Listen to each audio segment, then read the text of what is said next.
It's a lot. Blue light. Yeah. Yeah. Blue light fatigue. Yeah. Yeah. So it's nice to see you, Andy and Kimberly. Absolutely. I'm Molly Davis. I'm at the Arboretum. I know, Andy, you're at the Lexington Legends. Yep. And Kimberly, you're with the Roots and Heritage Festival, I believe? Mm-hmm. Very good. Very good. I can see Q for Quinn, so I know he's there. There he is. Yes. Hey, everybody. How's it going? Hi. Hello. And hi, Aaron. And hi, Craig. Just let everybody know we are live on YouTube.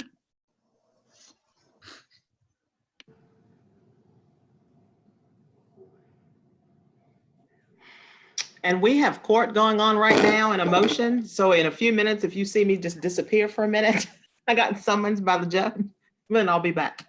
All right. Hi. Okay. The joys of multitasking. Oh, correct. Craig or Molly, I guess Craig probably sent you the invite. Do you know who else we might be waiting on? Hold on, I will pull up the invite list here. Okay.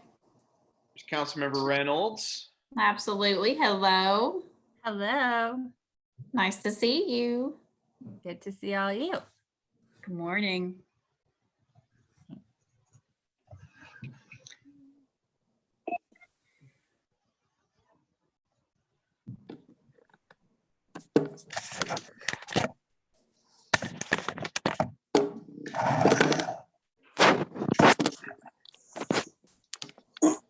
I heard from Yvonne Giles this morning. She is not going to be able to attend the meeting. The other members are Molly Davis, Jim Clark, Rosa Martin, Andy Shea, Ricky Meyer, Kim Baird, and Jennifer Reynolds. So Okay. we're getting there. So we're just missing Jim. Is that correct? I believe that's correct.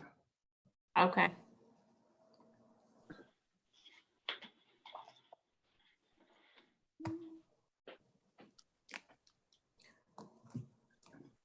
Molly, I'll just say a quick word and then I'll kick it over to you. But before we do all of that, I know Quinn has to take care of some legalese to make sure we're compliant. So I'll let him take care of that. Thank you, Mary Quinn, and good morning, everyone. Thank you for being here today. There's a statement that I have to read at the beginning of each meeting.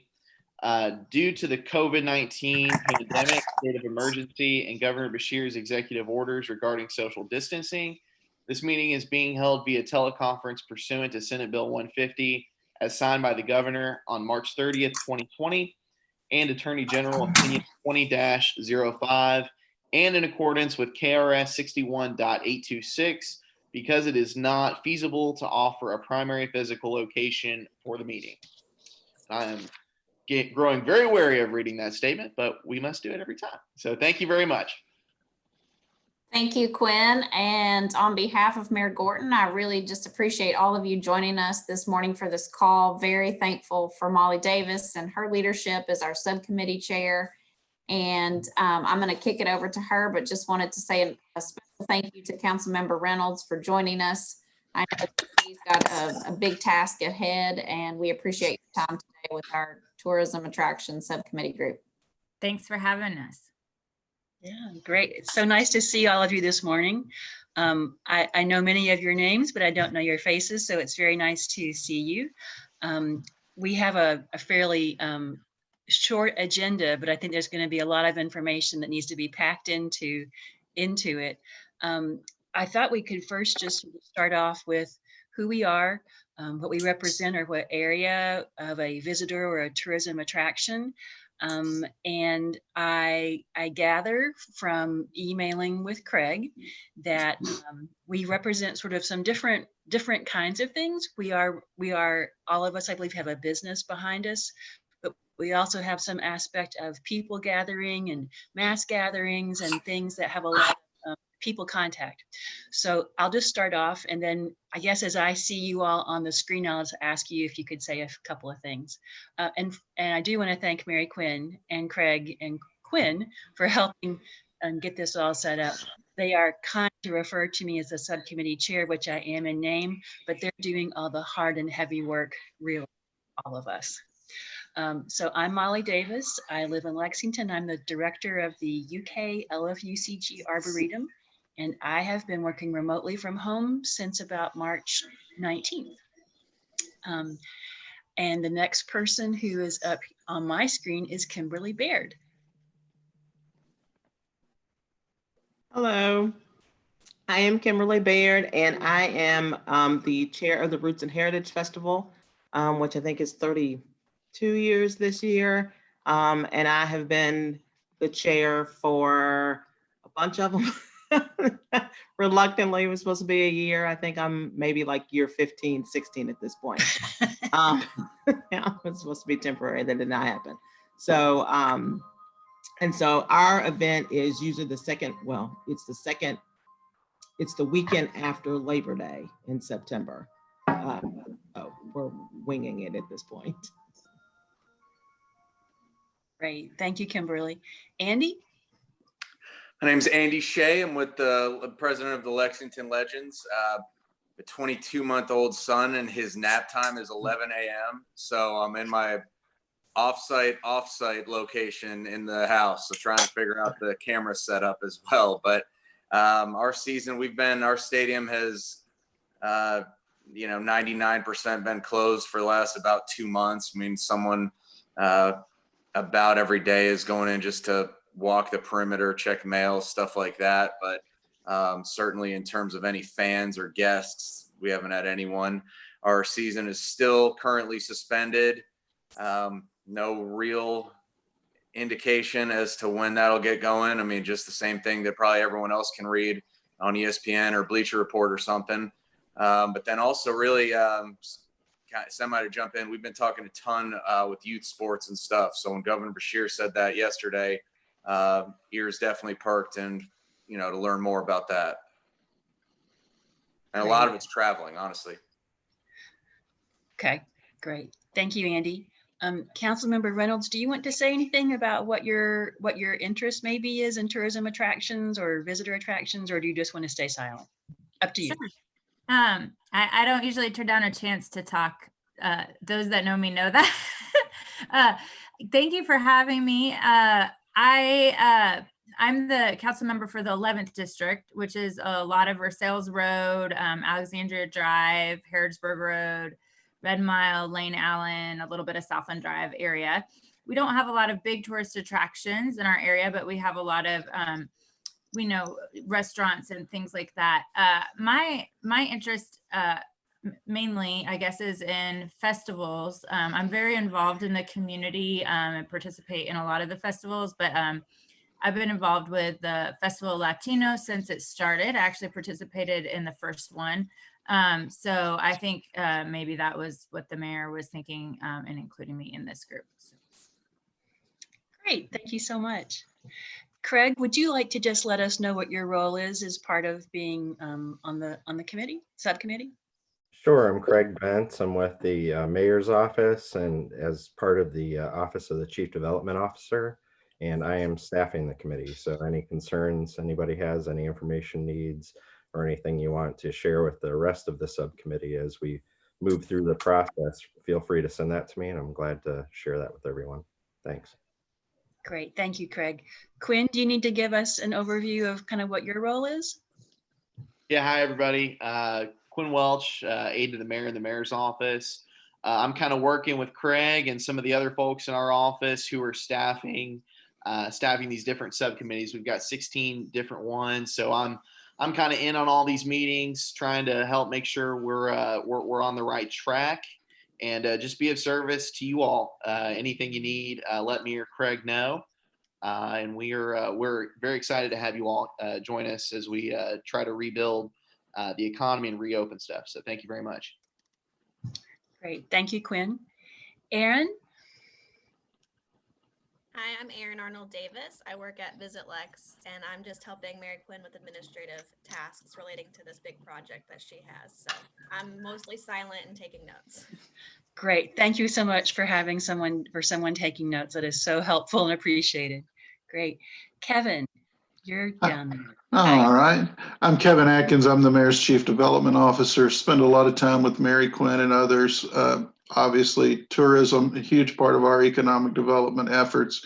And then obviously the quality of life, like the festivals and all that they bring to the community, we consider those very much a part of economic development as well. Wonderful. Thanks. Good summary. Rosa? Good morning. I'm Rosa Martin, and I'm this year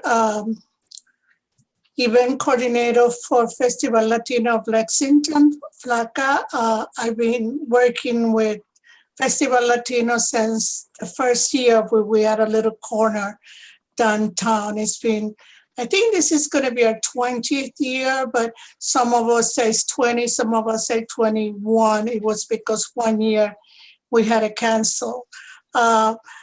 So we are very much interested on what's going on, because right now our Festival Latino is in September.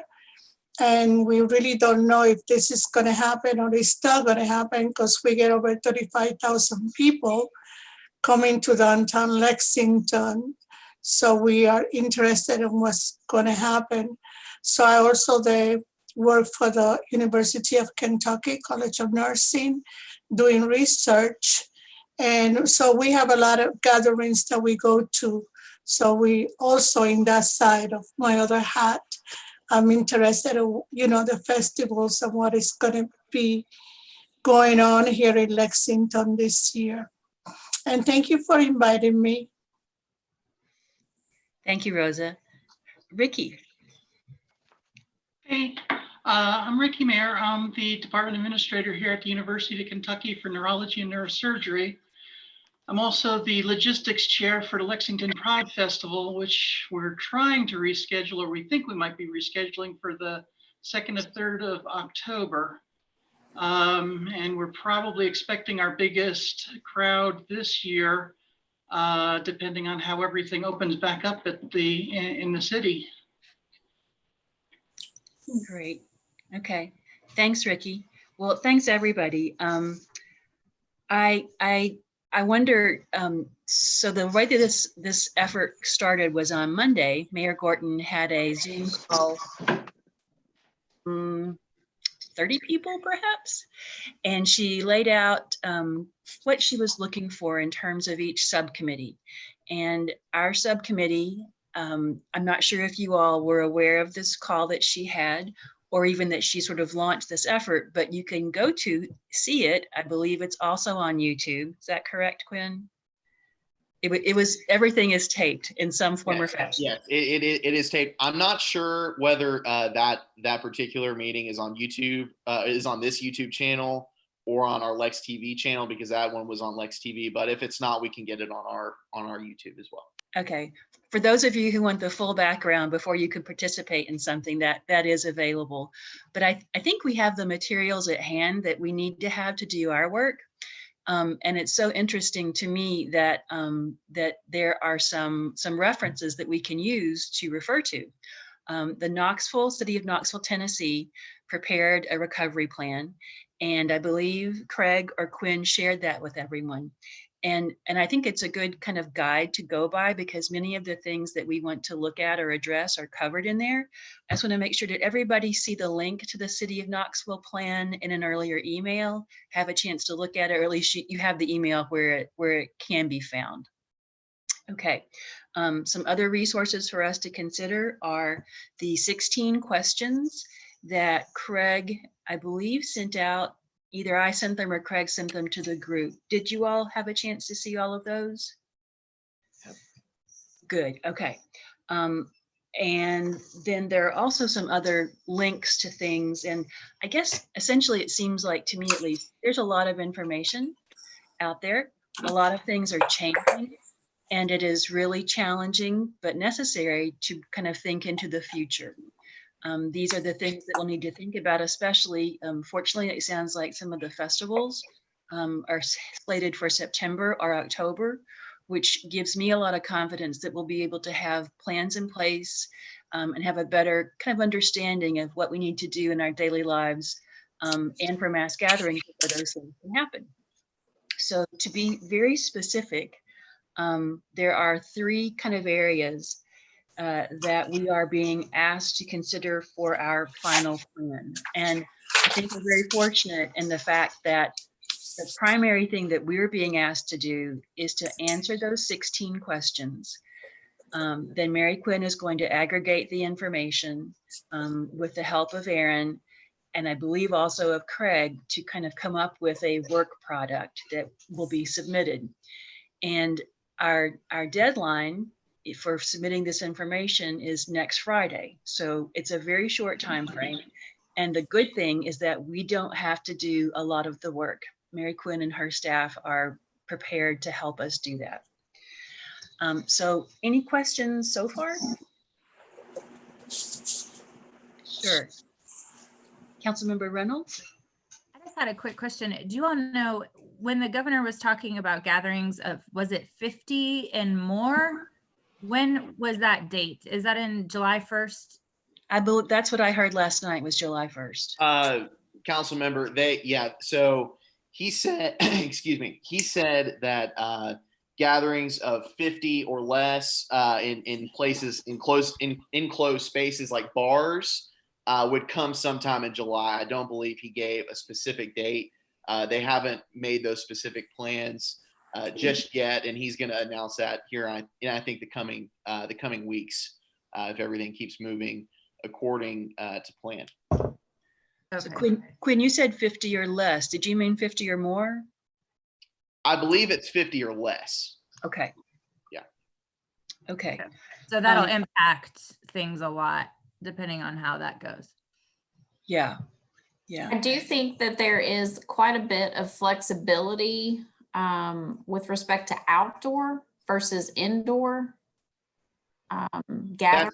Yes. But we're awaiting further guidance on that, as the governor has been quick to say each and every day, there's one boss and that's the virus. And so we're making tentative plans so that we can prepare and not be caught off guard. But at the same time, we have to make sure we're continuing to meet the right benchmarks along the way. So I think there's very much, there's still quite a bit to be determined when it relates to outdoor events.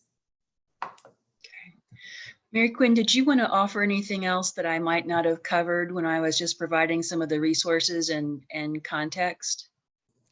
I think you've done a great job. I think ultimately what we're looking at in terms of a product for next week are benchmarks or guidelines that we can use to inform this particular space. And so we sort of have a twofold approach with this particular group. We've got to look at what we can do related to festivals and events.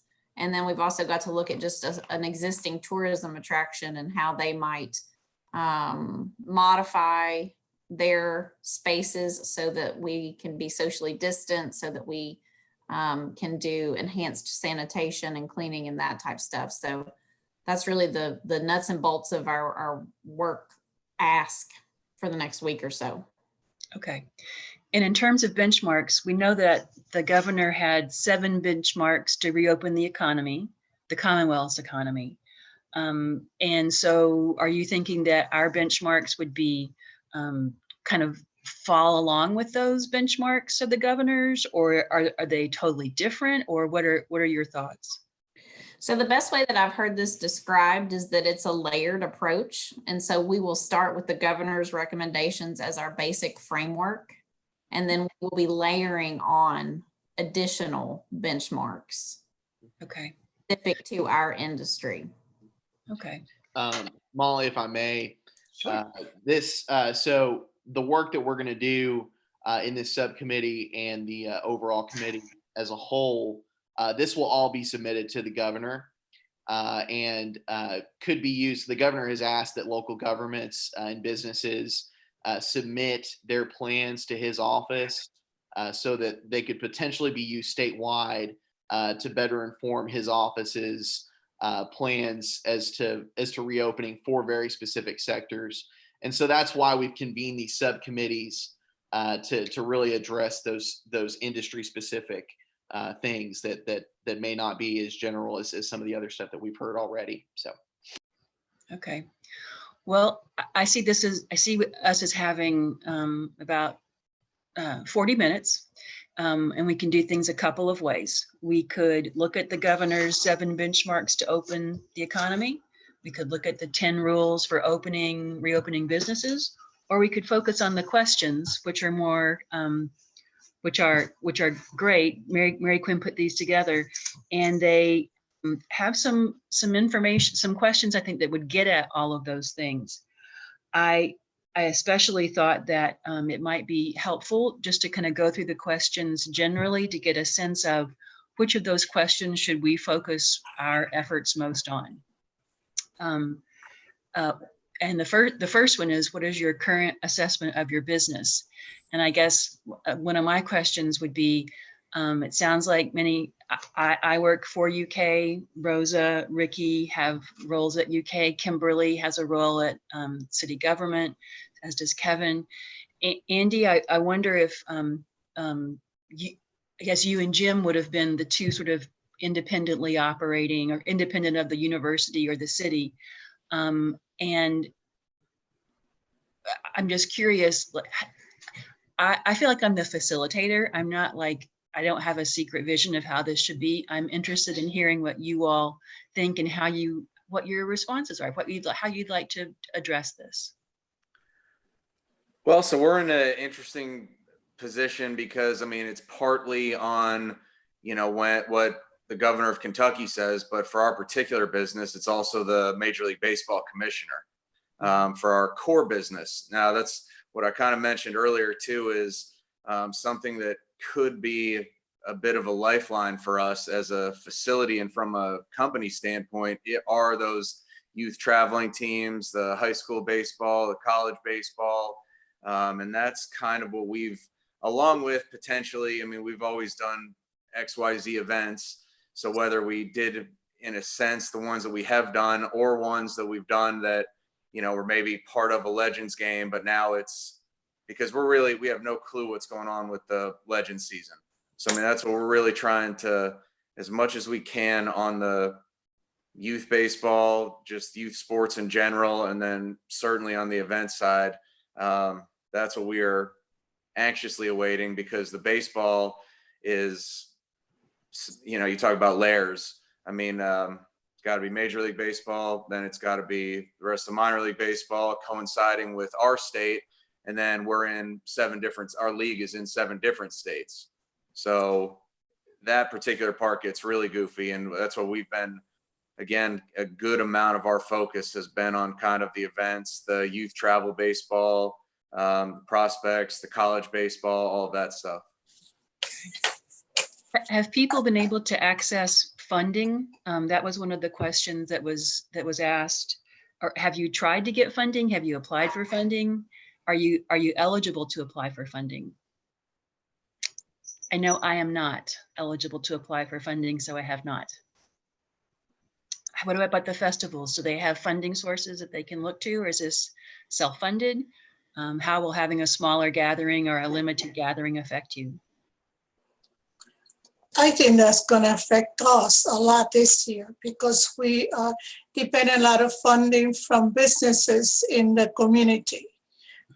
Being that all the businesses are closed and they're not really making any money now, I'm afraid that when we go to us this year, we're not going to have a lot of success. Right now, we have already canceled Friday Latino Night, which it was on May. We canceled May and June. We're waiting to see what's going to happen, and we might cancel that in July. So funding, to me, I think is going to be our biggest problem that we're going to have as Festival Latino this year. Looks like Kimberly and Ricky might have some things to add in there. They've unmuted. Yeah, that's sort of our same predicament right now. So we're planning on 2 different tracks. One, if we can hold it in October and if we can get enough funding. Funding is crucial because that's really our only source of putting on the festival. So if we do go with a live, in-person type of thing, that's going to be one decision. But if things don't progress in the state and the government, or the governor decides otherwise, we're actually trying to figure out how we can do some sort of a virtual festival, which has its own logistical nightmare because we've never done anything like that before. And the funds that we raise from the festival support basically our entire office and community outreach for the entire year. So if we don't pull this festival off, we're sort of having a domino effect as what's going to happen to all of our other initiatives and support that we provide for the community. I'm not sure whether there's any federal or state funds available for anything like that, but to my knowledge, I don't know of any right now. Okay.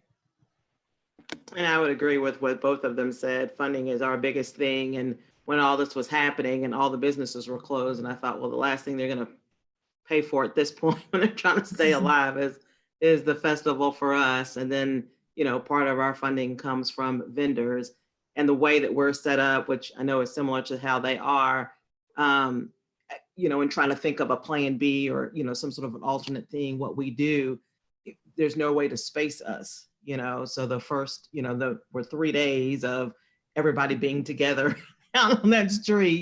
You can't, you know. We do have a parade. So while the cars can be, the participants are not, you know. Sunday we're inside the Lyric. So, you know, that was kind of our thought, that I wasn't sure if come September, if we're just getting to, you can do 50 in July, I'm not sure you can get 30 to 50,000 by September. So, right. You know, so there is a lot of things that are just playing into that. And, sure.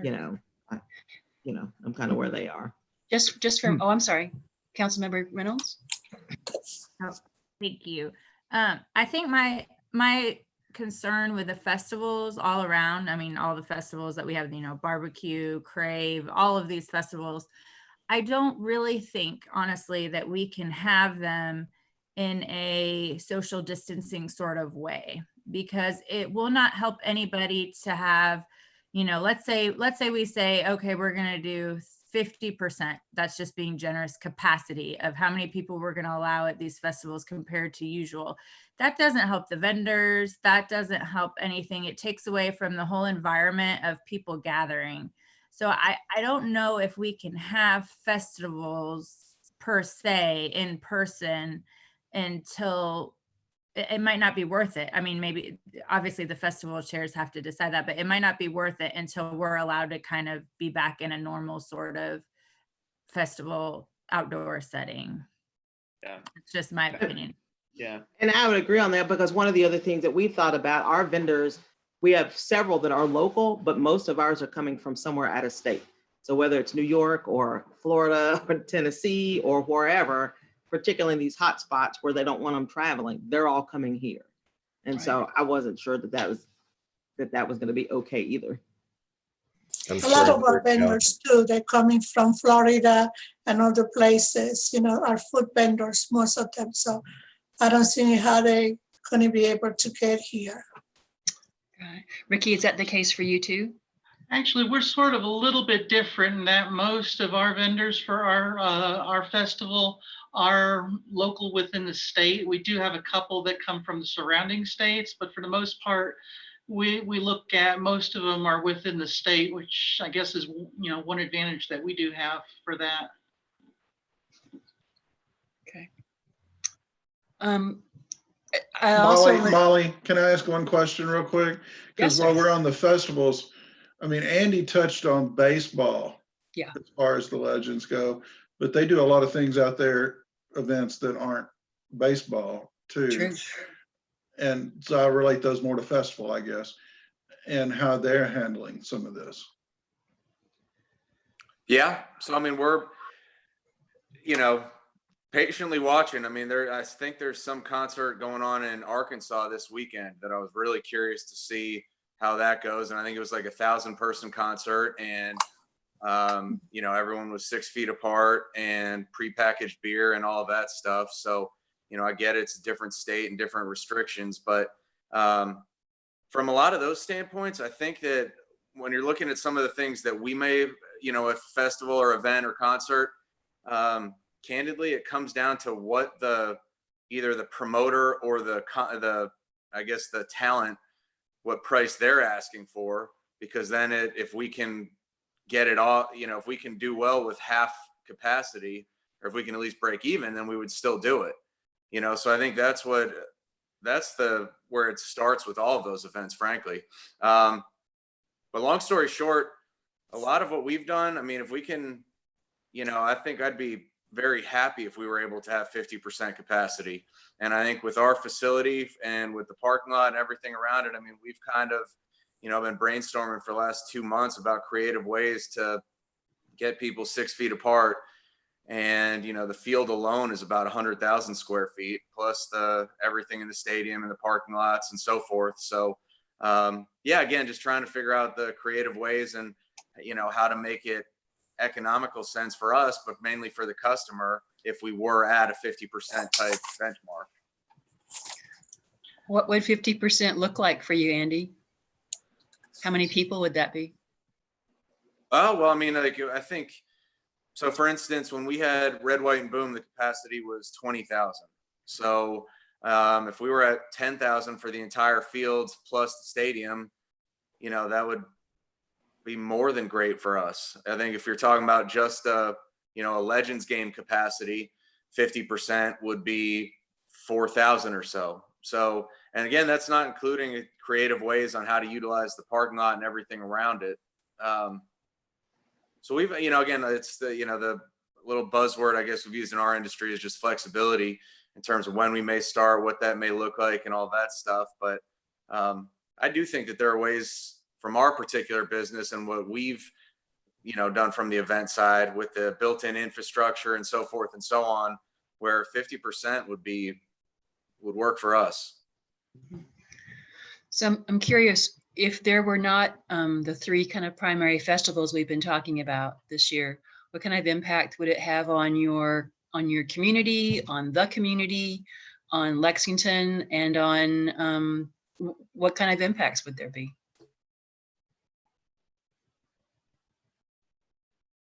I think for the Latino community, you know, they look forward every year, you know, to this because it's like a big celebration that we have that.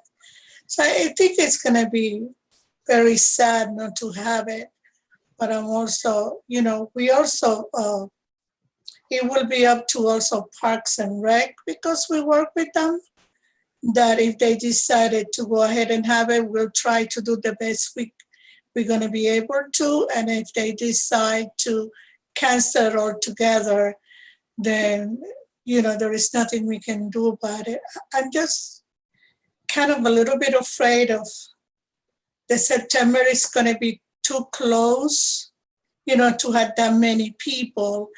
And if any one of you have been to Festival Latino, you know, there is people packed back to back. So I don't know. I just don't know. I'm lost when it comes to, you know, we're having our board meeting on the 22nd and we're going to start talking about it. But I don't know what's going to happen. I'm just looking for guidance actually from the city to see where we're going to go with the festival this year. Yeah, I guess this is your chance for input on what you think should happen with your experience. Yeah. Kimberly, you look like you unmuted there. I did, and my husband is doing field day PE stuff in the back, so I'm toggling between keeping him on meeting or not. There are 2 concerns. One, the impact to the city in terms of all of our out-of-state people that come in and hotels that they rent and shopping and everything like that. You know, I know we did a study on all the different things that they do here in the community. So that will be an impact. I know the people that come, I mean, even when we talk about moving the festival to a bigger location, there's issues. Everybody hates it because that's where it's supposed to be. And, you know, so that'll be part of it. But one of the other things that I'm hoping doesn't happen, you know, a lot of our vendors kind of have a circuit that they work, and if we cancel it, I just don't want to lose those vendors. I mean, we have, you know, 200 vendors or so come, and I just want to not, I don't want it to cancel it and then they have to find a plan B and then that becomes their new thing and we lose them. So, you know, so there's a few different economic issues that, you know, we're mindful of when we're thinking about it. Right. Ricky, I think you unmuted too. Yeah, as far as our festival goes, I mean, it will have a huge impact. I know a lot of the businesses in that area actually sort of count on that festival coming through because it does provide such a increase in their business for that weekend, for one thing. And again, like I touched on before, all the funds that we raise for this support are community initiatives for the entire year, keeping resources. We have a food bank that we have open right now. All of those sorts of things would be impacted. One of the things will be interesting to come out from this is, are there other creative ideas? Because we've always had our festival at the downtown, courthouse location. And I know there has been a desire for a number of years now to have it move somewhere else, and there's been a lot of resistance to it. But maybe, that's something that everybody's going to have to get over. If we do need to, go somewhere else to space out, to create that spacing between people, they may have to get over that. And, we may have to come up with some alternative strategies. But as far as for our organization itself, it would be devastating for at least that first, for that year until we were able to regroup, if we could regroup the next year. Are you hearing from other, I assume you all have contacts in other states, other places where similar kinds of festivals are happening? What are you hearing from those groups? I think they're waiting to have some other folks go first and go and learn from that is what my sense is. I don't believe Louisville has rescheduled their event. Cincinnati, I don't know whether they've rescheduled or if they even have another date. So I think everybody is sort of scratching their head trying to figure out, what resources can we get to help us think through this? Because, and I imagine the other two organizations that are represented here, we're all volunteers. We're, we don't have expertise in this. So we have to rely on, the city and others to help us out with some of the, I guess, creative ideas, for lack of a better word. Kimberly and Rosa, would you be in a similar kind of position of needing some, I guess, do you have other groups who you keep in contact with about similar festivals? We usually do with Ohio, because they have one of the biggest festivals, Latino festivals, but we haven't heard anything yet, and everything is in pause. And I think that's the same thing.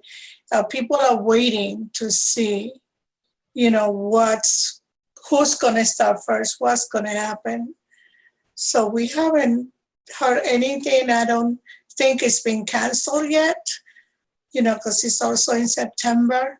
So we're waiting. We're just waiting to see and trying to get us, a lot of feedback from a lot of other people, because as far as I know, the city has not, here in Lexington, has not canceled, because they're going to start putting the application for vendors pretty soon for a festival. But they might cancel it. And I don't know if FLACA, we all volunteers, we've been doing this for many, many years. Even before we were FLACA, we were doing this, but we were all volunteers. We have been doing this for many years. Like myself, I'm a senior citizen, and I don't know, do I want to take a chance of, being downtown with this many people, knowing that I could go ahead and get sick. I've been working from home since, I think, the second week in March, and I'm dying to get back to the office, but I'd rather, be safe. For my grandchildren, they want me to be safe. They want me to stay home. Even so, a lot of people think that we could die and it's okay. But, I don't look at it that way. So I guess kind of back to the idea of our needing to set benchmarks for mass gatherings or festivals to occur. It seems like we have a lot of information that we could use, which are the benchmarks are that we are able to get together in groups of 50 or more is the first one. Some of the other things seem to be that being able to have something, I mean, I guess is there a way to do anything virtually that would be anywhere close to, I'm sorry, Quinn, yes? Yeah, so I was actually just thinking, so Kevin and I have been in several of these subcommittee meetings the past few days. And in terms of mass gatherings and that sort of thing, I was listening to what Ricky had to say about not wanting to be the first one to do this, and I totally understand that. And I think I think really, if you look at it, a lot of the first organizations that are going to be getting back to doing mass gatherings in some under the framework of the new normal are churches. And so our first meeting the other day was with our faith-based community, and Reverend C.B. Akins over at Bracktown Baptist Church has put together some really specific benchmarks and guidelines that I think maybe could be used for some of these mass gatherings as we move forward, and could be used by different festivals, sporting events, concerts, and that sort of thing. I'll just kind of run through a couple of these. Temperature checks at the door. Everybody stays 6 feet apart. In Bracktown, when they open back up, they're planning on utilizing every other pew to keep people 6 feet apart. Masks must be worn. Adults must accompany minors to the bathroom. Making Clorox wipes widely available. And then I think when you're talking mass gatherings, I think one of the biggest, one of the points where people are close, are just close to each other, is when you're entering and exiting a premises. So they've got plans in place that would make sure that people stagger when they enter and when they exit the building. And we can send some of these out if you all might find these helpful. I don't know if it would, but that just kind of got me thinking along those lines. Yeah, thanks, Quinn. Yes, ma'am. I was just going to add to that. I was looking at some things that had been put forth by a couple of national associations. And so I think there's definitely a lot of discussion about checkerboard seating or seating that's spaced out so that you allow people some breathing room. I also think there's a lot of discussion about touchless transactions. And so when you think about, okay, I'm at a festival and I'm ready to go get my barbecue sandwich and a Coke, how can I do that in a way that isn't that constant exchange of cash? You think about plexiglass shields that would separate the person, in their food booth from the person ordering. And so I think there'll be some innovations to come that will allow us, until the time where we have a vaccine and we can sort of resume our mass gatherings like we've been accustomed to doing. I think there are some creative solutions. And so I can try and share some of those links as well with the group, just as food for thought. Okay. I think the one other question too, I'm sorry to ask this, but maybe this needs to be one of the other questions too, is what about liability? Because I know there's been a push in Washington now as far as liability relief for businesses. And that just got me to thinking, how much of a liability is even having these festivals going to have? If I have to pay, 10 or 20 or 30 or $40,000 for an insurance policy now, it may be economically unfeasible. So I mean, that's another question that we probably need to look at, is what are the liabilities for having any kind of mass gathering?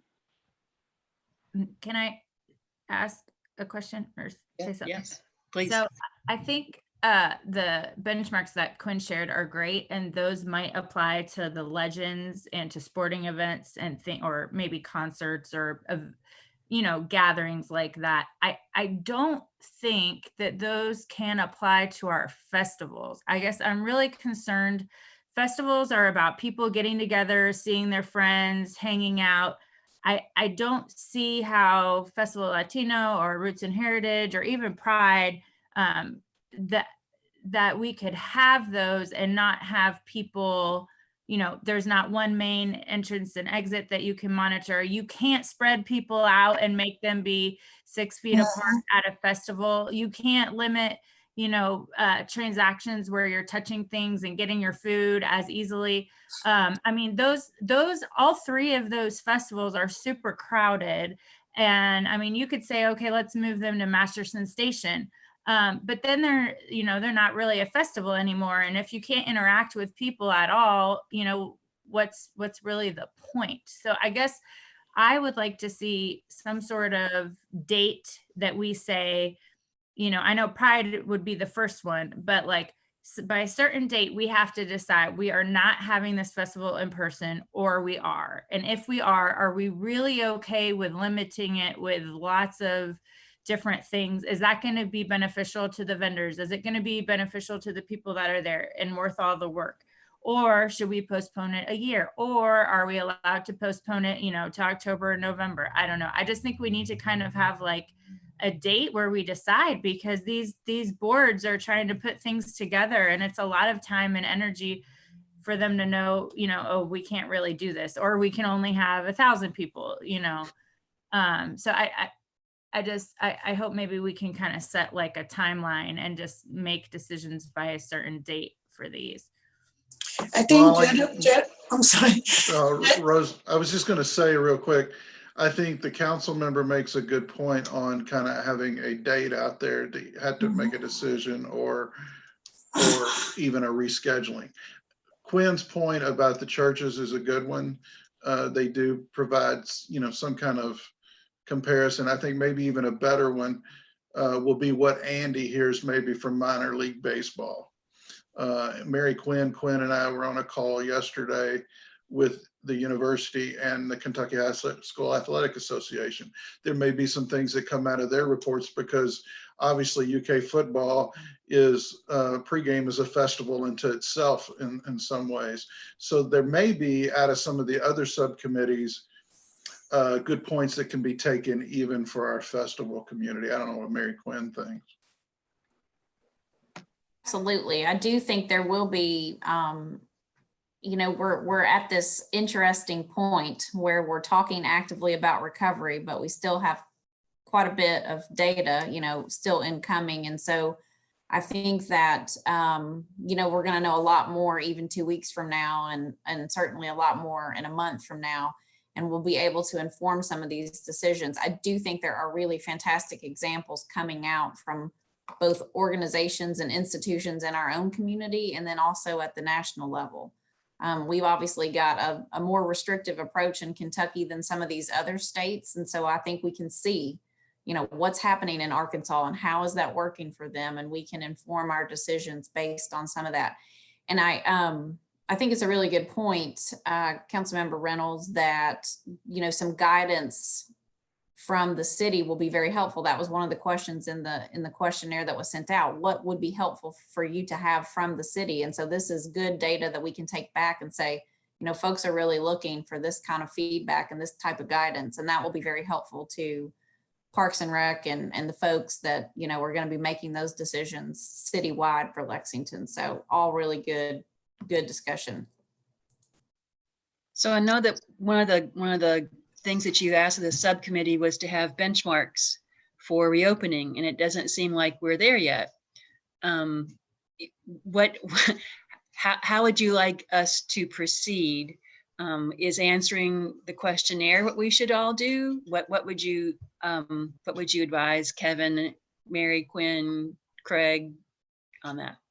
Molly, what we've done with some of the other subcommittees is take the questionnaire that Mary Quinn developed and said, can you please fill that out? We can take it, Craig can use it to kind of form a document that's inclusive of the comments so everybody can see them. And then we have one additional meeting to kind of discuss everybody's points to move toward a final product. Okay. And I guess we are missing two components of the two people from the subcommittee as well. So would you then suggest that we each individually answer the questions and send that on to you? It sounds like Kevin is saying yes. So if Send it on to Craig Benz, who's on this call. Right. That's what some of the other subcommittees are doing as well, is putting like a Monday deadline on getting responses to those particular survey questions back to me, and then I can put those together for everybody to review. Okay. And I noted that the questions say they're pretty direct about what is going on with your business or your field, your industry, your place. So you don't have to think about all festivals. You only think about your festival or your stadium or your arboretum to kind of let people know. So I think that's a good important to distinguish what you're asking for. Quinn, I was just going to ask if you might take a look at the calendar for next week and suggest when we might be able to have our follow-up meeting. And then Craig, if you don't mind inviting everyone again, that would be fantastic. Sure, absolutely. Yeah, so let's see.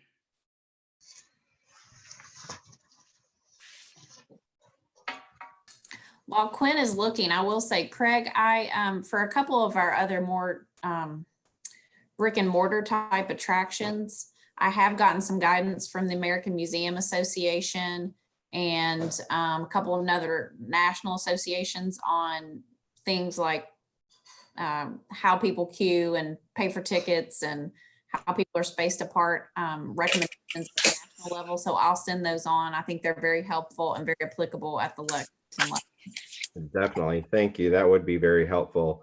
And if anybody else is receiving any sort of organizational or business guidelines that you're operating under, please forward those along as well. That would be very helpful. Andy, in particular, if you're receiving any sort of documentation of what expectations are once you're able to open and things like that, please feel free to forward those along. Yeah, definitely. Greg, do you want to include in the invitation also the information you sent to me, which was page 26 of the Knoxville plan, has information about reopening events categorized as mass gatherings, and then outdoor spaces and recreation is covered on page 23, and then indoor leisure spaces on page 21 of all of the Knoxville plan? Sure. I had what's being discussed is I had just gone through that Knoxville plan and found some parallels between some of the issues that this subcommittee will be addressing and what's already been done by others. So yeah, absolutely. I'm glad to share that as well. I'll send that out in the body of the next meeting reminder.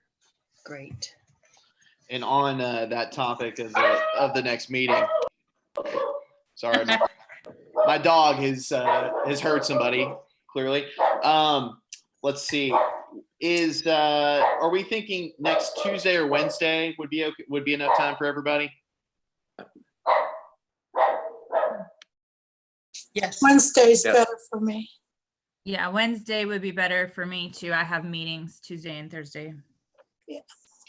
All right. Would Wednesday at 3 be okay with everybody? It's fine with me. Fine with me.